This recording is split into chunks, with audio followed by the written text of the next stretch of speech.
Hello, welcome to Friendship Moments. We're so glad you're watching our videos and we're hoping you're receiving a blessing from them. You know, here at the little church by the road, God has given us several ministries and we want to give him all the honor and glory for the Girls Ranch and for the Helping Hands ministries and some of the other things that are going on. Today, my devotional is entitled, I Am Secure. And the scripture I'm going to be using comes from Proverbs chapter 3, verses 19 through 26. It says, by wisdom the Lord laid the foundations of the earth. By understanding he set the heavens in place.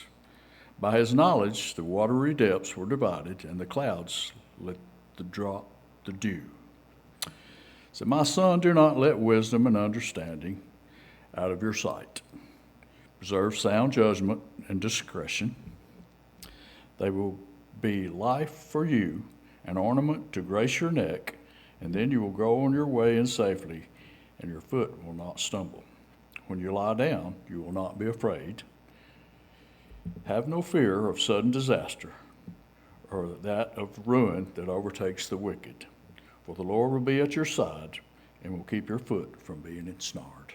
You know, I guess the best way to understand security is, I'm talking about heavenly security, not earthly security, is to relate it to eternity.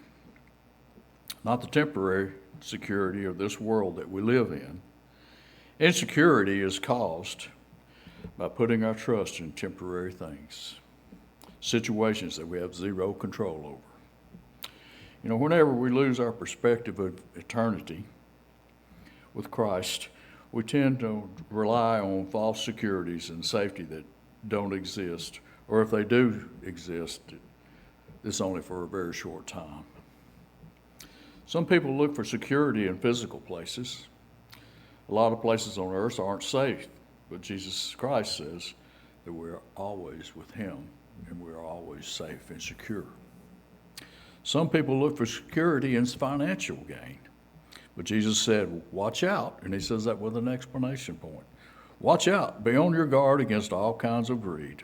A man's life does not consist in abundance of his possessions.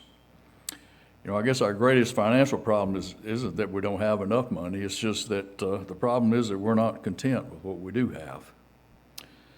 Some look at a relationship with someone to provide for safety and security. Well, today's relationships are sometimes based on temporary commitments. You know, there's the thing is divorce, alcohol, drugs, and sometimes it just tears apart the best of families. There's only one way for God's plan to work in your life. Philippians 1, chapter 21 says, for me to live is Christ, and to die is to gain. And when we have an eternal perspective in our life, even the loss of life can seem like a profit. Psalms 4:8 says, I will lay down and I will sleep in peace, for you're alone, O Lord, make me dwell in safety. I want to thank you for watching our videos, and if you're ever in the neighborhood, stop by the little church by the road. We here at Friendship Baptist Church, we welcome everyone that comes in our door. Thank you, and have a good day.